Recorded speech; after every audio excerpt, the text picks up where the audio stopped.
Fala, vencedor! Vamos chegando para mais uma aula sobre a lei dos crimes hediondos. Analisamos as principais questões que caem em provas de concursos. Agora você passa! Essa aula tem tudo o que você precisa saber para gabaritar a prova certa. Acredite!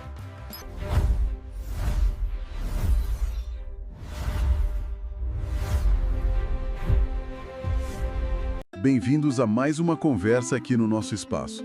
Olha, vamos imaginar rapidinho. Um promotor de justiça, ali analisando um pedido de progressão de regime, condenado de alta periculosidade. Ou então, sei lá, um policial civil debruçado sobre a lei, tentando entender a gravidade do crime que está investigando. Essas cenas elas levam direto para o nosso tema de hoje, a lei dos crimes hediondos, a famosa lei número 8.072, lá de 1990. Mas afinal, o que significa mesmo um crime ser classificado como hediondo? É só um nome feio? Bom, para começar, o mais importante é entender o seguinte. Crime hediondo é aquele que a própria lei considera de extrema gravidade. E justamente por isso, por serem vistos como mais graves, eles têm um tratamento penal e processual também, bem mais rigoroso que os crimes comuns. A base para tudo isso é a Lei 8.072, de 1990. Mas ela não surgiu assim do nada, né? Ela veio de uma determinação lá da Constituição Federal de 88. A nossa Constituição, no artigo 5º, que fala dos direitos e garantias, ela manda que a lei considere inafiançáveis e que não possam receber graça ou anistia a tortura, o tráfico de drogas, o terrorismo e os definidos como hediondos. Ou seja, a própria Constituição já exigiu, olha, criem essa categoria aqui mais grave. E aí vem um ponto assim crucial. Como é que o Brasil decide o que é hediondo? A gente usa o que se chama de critério legal ou taxativo. Isso quer dizer o quê? Só é crime hediondo aquele que está expressamente listado na Lei 8.072. Isso não adianta parecer muito grave ou chocar todo mundo. Se não tiver lá na lista, escrito na lei, não é hediondo. Ponto. E essa lista pode mudar? Pode e muda. Ela não é de pedra, né? Novas leis podem alterar. Um exemplo bem importante e recente foi o tal pacote anticrime, lá de 2019. Ele mexeu bastante nesse rol, incluiu coisas, modificou outras. Entendido. Então não é opinião, é o que está na lei. E que tipo de crime costuma aparecer nessa lista? Pelo que a gente viu nas fontes, parece que tem uns temas que sempre voltam, né? Sim, tem sim. Embora, olha, os detalhes façam toda a diferença. Crimes contra a vida, por exemplo, estão lá, mas não são todos. O homicídio qualificado, sim. Tipo feminicídio. Exatamente. Feminicídio é um exemplo de homicídio qualificado que é hediondo. E a inclusão dele mostra bem como a lei vai se adaptando, né? Respondendo a questões sociais, como a violência de gênero nesse caso. O homicídio simples também pode ser hediondo, mas só numa situação bem específica. Quando ele é praticado em atividade típica de grupo de extermínio.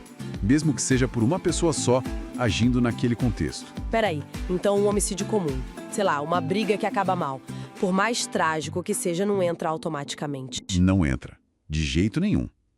O homicídio simples comum e também um homicídio privilegiado, aquele que é por motivo de relevante valor social ou moral, ou sob domínio de violenta emoção depois de uma provocação, esses estão fora da lista. Me entendi. O legislador quis focar em situações bem específicas mesmo. Parece que o foco é em circunstâncias que ele considera de especial reprovação social. E o latrocínio, que é o roubo seguido de morte, esse sim é sempre hediondo, não tem discussão. Combina patrimônio e vida, né? Gravidade máxima. Faz sentido. E crimes contra a liberdade sexual, estupro, essas coisas. Imagino que também sejam tratados com rigor. Com certeza. Estupro e estupro de vulnerável são hediondos, tanto se o crime for consumado, completo, quanto se for só a tentativa. A lei também coloca como hediondo o favorecimento da prostituição ou outra forma de exploração sexual de criança, adolescente ou pessoa vulnerável. Fica bem claro que a proteção desses grupos é uma prioridade, com o máximo rigor da lei. Falando em proteger, patrimônio e pessoas, como ficam os crimes tipo roubo e extorsão? Aí a coisa parece que complica um pouco, não? Pelas fontes, tem muitos detalhes. Complica sim, complica sim. É onde os detalhes são cruciais, como você disse. A extorsão, por exemplo, Se ela for qualificada porque restringiram a liberdade da vítima, ou se causou lesão grave ou morte, aí é hedionda. E a extorsão mediante sequestro? Também, hedionda. Agora, o roubo, esse só entra na lista em algumas situações bem específicas que indicam maior perigo, sabe? Quais seriam? Olha, quando tem restrição da liberdade da vítima, quando se usa arma de fogo, e aqui atenção, pode ser de uso permitido, restrito ou proibido. O pacote anticrime mudou isso aí. Quando se usa explosivo ou quando o roubo resulta em lesão corporal grave ou morte. Só nesses casos. Você falou arma de fogo. Mas e se o roubo for, sei lá, com uma faca, uma arma branca? Isso não é grave o suficiente para ser hediondo? Ótima pergunta. E esse é um ponto que mudou e gera muita discussão. Apesar de ser violento, claro, o roubo feito só com arma branca, tipo faca, canivete, não é mais considerado hediondo. Foi uma mudança na lei. Pode parecer estranho para muita gente, mas mostra como a definição legal é específica. O que não está expressamente na qualificadora, que torna o roubo hediondo, não entra. E o uso de arma branca saiu dessa lista de qualificadoras que o tornam hediondo. Entendi. E se for um roubo cometido por várias pessoas juntas? Isso, por si só, não torna hediondo? Também não. O simples concurso de agentes, várias pessoas roubando juntas, não basta para tornar o roubo hediondo. Teria que ter junto uma daquelas outras coisas. Restrição de liberdade, arma de fogo, explosivo, lesão grave ou morte.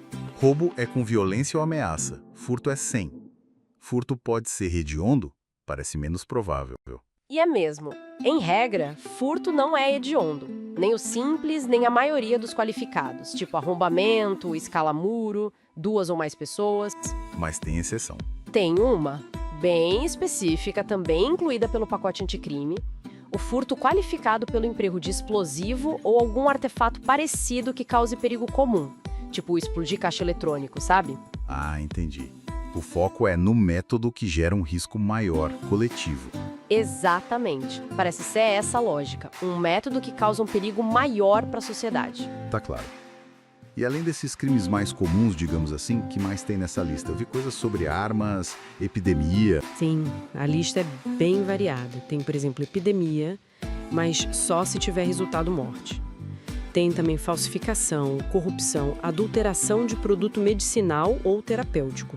Um crime gravíssimo contra a saúde pública. O crime de genocídio também está lá. E sobre as armas aqui a diferença é, fundamental. A posse ou porte ilegal de arma de fogo de uso proibido. Essa é hediondo.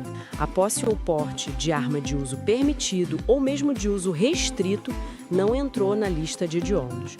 Parece um detalhe técnico, Mas as consequências práticas são enormes. E tem mais. Comércio ilegal de armas e tráfico internacional de armas também são hediondos. E uma inclusão mais recente, a lesão corporal dolosa gravíssima, ou seguida de morte, contra agentes de segurança, policiais, agentes penitenciários ou seus parentes, quando for por causa da função deles. Ufa, é bastante detalhe para guardar. Mas tem aqueles crimes que não estão exatamente na lista, mas são tratados do mesmo jeito, Os tais equiparados. Como funciona isso? Isso mesmo. A Constituição e a própria Lei 8.072 determinam que 3 crimes recebam o mesmo tratamento rigoroso dos hediondos. São eles: a tortura, o tráfico ilícito de entorpecentes e o terrorismo. Então eles são equiparados a hediondos. Perfeito. Na prática, as consequências são as mesmas. Sem fiança, sem indulto, progressão mais difícil, tudo igual. Mas, tecnicamente, eles não estão lá no artigo 1º da lei, que é a lista dos hediondos o mesmo. É mais uma questão de nomenclatura jurídica, mas o tratamento é idêntico. Entendi. E sobre o tráfico que você mencionou? Tem algum detalhe importante aí? Alguma exceção? Tem, sim. E é fundamental. O tráfico de drogas comum, a regra geral, é equiparado a hediondo. Só que o Supremo Tribunal Federal, o STF, já decidiu há algum tempo que o chamado tráfico privilegiado, esse não é hediondo nem equiparado. Tráfico privilegiado.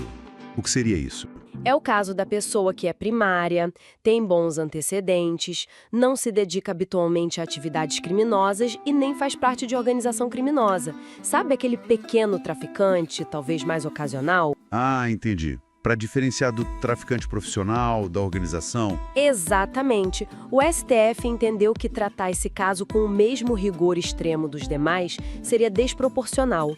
É uma decisão super importante na prática. Ah, e outra coisa, a associação para o tráfico, que é um crime diferente do tráfico em si, também não é equiparado a hediondo. A tentativa de um crime hediondo ou de um equiparado recebe o mesmo tratamento rigoroso. A pena vai ser menor, claro, porque é tentativa, mas todas aquelas regras sobre fiança, progressão de regime, indulto, tudo se aplica do mesmo jeito que para o crime consumado. Ok, acho que agora a gente tem um mapa razoável do que é e do que não é considerado hediondo ou equiparado. Mas a grande pergunta é, tá, e daí? Por que esse rótulo, essa etiqueta hediondo, importa tanto na prática? Quais são as consequências reais disso? É aí que a coisa pega, né? A classificação deixa de ser só um nome e vira algo com impacto gigantesco na vida de quem é acusado ou condenado. As consequências são muitas e, claramente, o objetivo é impor mais rigor. A gente pode separar em algumas áreas principais. Primeiro, tem as restrições à liberdade antes mesmo da condenação. Crimes hediondos e equiparados são, por ordem da Constituição, inafiançáveis. Ponto. Não dá para pagar fiança para responder em liberdade se a prisão for decretada legalmente. A lei também tentou proibir totalmente a liberdade provisória, que é responder ao processo solto mesmo sem pagar fiança. Só que aí o STF interveio de novo. Disse que proibir totalmente feria garantias individuais. Ah, então pode ter liberdade provisória? Pode, mas não é simples. O juiz pode conceder, mas a análise é muito mais rigorosa. A regra geral ainda é de maior restrição à liberdade nesses casos. A chance de responder preso é bem maior. Tem mais alguma coisa durante o processo? Tem sim, muito importante. O prazo da prisão temporária. Aquela que pode ser decretada lá no início da investigação, sabe? Para crimes comuns, o prazo é de 5 dias e pode prorrogar por mais 5. Para os hediondos e equiparados, são 30 dias, podendo prorrogar por mais 30. Nossa, 30 mais 30? 6 vezes mais tempo? Exatamente. Dá muito mais tempo para a polícia investigar com o suspeito preso. É uma diferença enorme. E depois que a pessoa é condenada, aí o que muda? Aí as mudanças são bem drásticas mesmo. Primeiro, como a Constituição já mandava, esses crimes são insuscetíveis de anistia, graça e indulto. Significa que não tem perdão. O condenado não pode ser beneficiado por aqueles perdões gerais, coletivos, que o Congresso pode dar, anistia, nem pelos perdões individuais que o presidente da República pode conceder, graça e indulto. É uma barreira enorme, quase total, ao perdão da pena. Segundo, e isso afeta muito o dia a dia no cumprimento da pena, as regras para progressão de regime são bem mais duras. Para sair do fechado para o semiaberto, por exemplo, o tempo que o condenado precisa cumprir no regime fechado antes de poder pedir para ir para o semiaberto e depois para o aberto é bem maior do que nos crimes comuns. Por exemplo, se a pessoa é primária, nunca foi condenada antes, e cometeu um crime hediondo sem resultado morte, ela precisa cumprir 40% da pena para poder progredir. Nos crimes comuns, para primário, seria bem menos, uns 16%. É bastante. E se for reincidente específico em crime hediondo, ou seja, já tinha condenação por hediondo antes, esse percentual sobe para 60%, 70% dependendo do caso. Isso significa ficar muito mais tempo preso em regime fechado. E quanto ao regime inicial? Eu tinha uma ideia de que era sempre fechado para crime hediondo. Isso ainda vale? Boa pergunta. A lei original lá de 1990 realmente dizia isso. Início obrigatório no regime fechado. Mas, adivinha, o STF, de novo, declarou essa obrigatoriedade automática inconstitucional. Ah, então não é mais automático. Políticas do condenado para decidir o regime inicial, fechado, semiaberto ou aberto, seguindo as regras normais do Código Penal. Claro que a gravidade do crime hediondo pesa muito nessa decisão, né? Torna o regime fechado bem mais provável, mas não é mais uma regra absoluta, automática. E tem mais duas coisinhas. A lei prevê que esses condenados, especialmente os mais perigosos, cumpram pena em estabelecimentos penais de segurança máxima.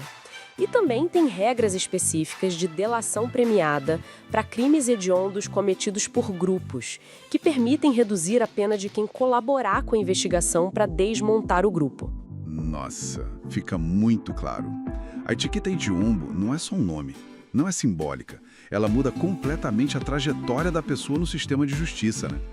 Deixa tudo bem mais difícil, mais rigoroso. E vendo essas fontes de concursos, dá para sacar que entender esses detalhes é vital para quem trabalha com direito. Mas pensando além dos profissionais, para quem nos ouve, por que essa discussão toda é relevante? Por que se importar com essa lista e essas regras? É fundamental.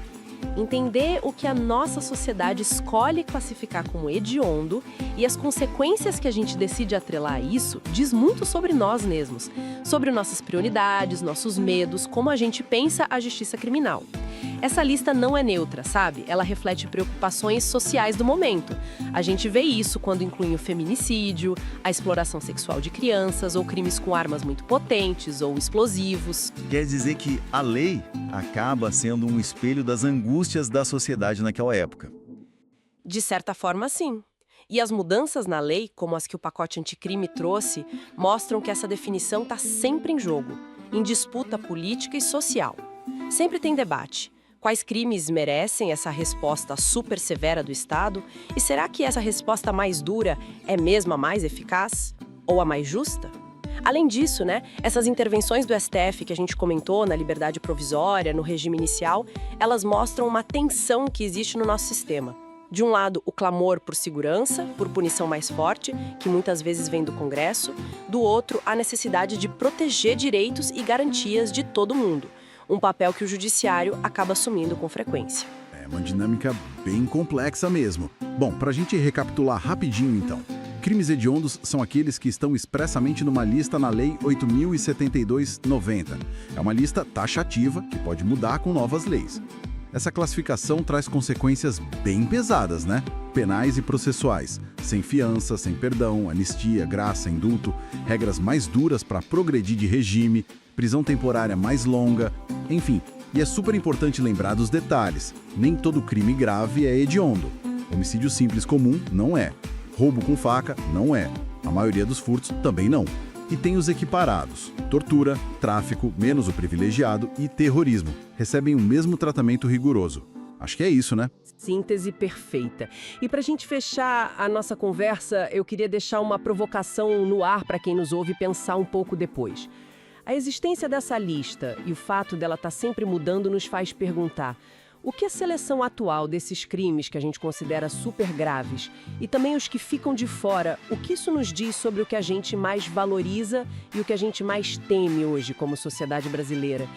E talvez mais fundo ainda, como essa ferramenta da lei que foi criada para responder a crimes extremos consegue equilibrar a busca por segurança, que é legítima, com a proteção dos direitos e garantias fundamentais, que é indispensável para todos, inclusive para quem cometeu atos terríveis. É uma balança muito delicada, né? E a calibragem dela tá sempre em debate. Não esqueça de curtir o vídeo, se inscrever no canal, compartilhar e ativar o sininho. A aventura do saber só está começando. E para fixar o estudo, resolva as questões do vídeo do link na descrição e comente quantas você acertou.